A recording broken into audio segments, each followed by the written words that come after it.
ইলিশের দাম কমাতে না পেরে দুঃখ প্রকাশ করে মৎস্য উপদেষ্টা ফরিদা আক্তার বলেছেন, আগামীতে ইলিশের দাম নির্ধারণ করে দেয়া হবে। এবার মাছ কম আহরণ হওয়ায় দাম কমছে না বলেও জানান তিনি। সচিবালয়ে সংবাদ সম্মেলনে উপদেষ্টা আরও জানান, দুর্গাপূজা উপলক্ষে ভারতে ইলিশ রপ্তানির অনুমোদন দিলেও খুব একটা সাড়া মেলেনি।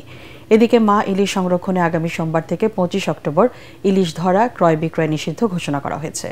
রিপোর্টে জানাচ্ছেন মাহবুব কবির চপল।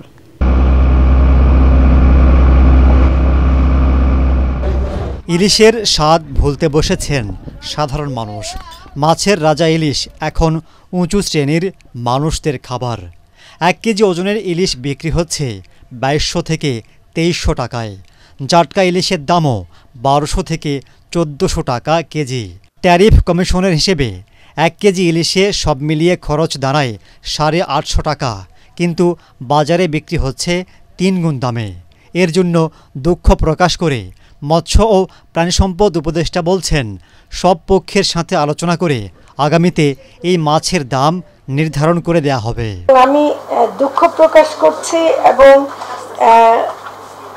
আমি এখনো বলছি যে আমি ওই কথা থেকে বিন্দুমাত্র সরিনি যে বাংলাদেশের মানুষ ইলিশ খাবে এবং সাশ্রয়ী মূল্যে আমরা দেওয়ার জন্য, এবং সে কারণেই কিন্তু আমরা এত যে গবেষণা করে আসল সমস্যাটা বের করার চেষ্টা করছি। এমনিতে আমরা আড়তদার বা এদের কাছ থেকে যখন আমরা ওদেরকে মিটিংয়ে ডেকে কথা বলছি, ওরা বলছে মাছই তো আসে না, আমি দাম কমাবো কি, মানে মাছ আসেই না, মাছ নাই। যদি ট্যারিফ কমিশন মূল্য নির্ধারণ করে দিতে পারে, সুপারিশ করে, আমরা সেটাকে স্বাগত জানাবো, আমরা দিব।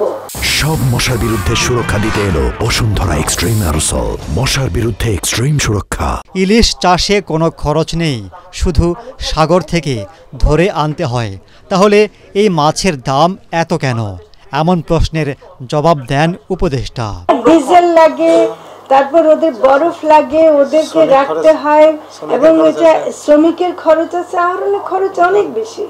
আহরণ আপনার সৌভাগ্য, আমরা সৌভাগ্যবান যে আল্লাহ আমাদেরকে ইলিশটা দিচ্ছে 2000-এর বেশি, তাই না? এরকম ও দামেই কিনেছে যেটা, তবে আমরা আনাতে পেরেছিলাম যেহেতু বরিশাল থেকে, তবুও দাম বেশি ছিল।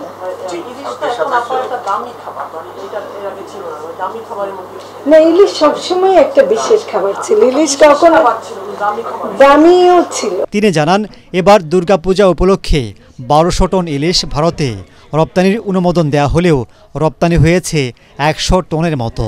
2025 সালের দুর্গাপূজা উপলক্ষে 1200 মেট্রিক টন রপ্তানির অনুমোদন দেয়া হয়েছে, এবং সেটা কিন্তু 100 মেট্রিক টন হওয়ার কথা না। যেটা রপ্তানিকারকদের বড় সমস্যা হচ্ছে কি, বাংলাদেশে কমপক্ষে 1500 টাকার নিচে ওরা কিনতে পারছে না, একেবারে কম দামে যদি কেনে, আর ওদিকে বিক্রি করতে হচ্ছে 1250 টাকায়। ওদের তো এগুলি পাঠানোর খরচটা উঠছে না, ফলে রপ্তানিকারকরা নিজেরাও পিছিয়ে গেছেন। মা ইলিশের নিরাপদ বিচরণ ও প্রজননের সুবিধার জন্য 4 অক্টোবর থেকে 25 অক্টোবর পর্যন্ত ইলিশ ধরা, ক্রয় বিক্রয় নিষিদ্ধ করেছে মৎস্য ও প্রাণিসম্পদ মন্ত্রণালয়। এই সময়ে উপকূলীয় এলাকার জেলে পরিবার প্রতি মাসে 25 কেজি করে চাল দেয়া হবে। মাহবুব কবির চপল, ATN বাংলা, ঢাকা।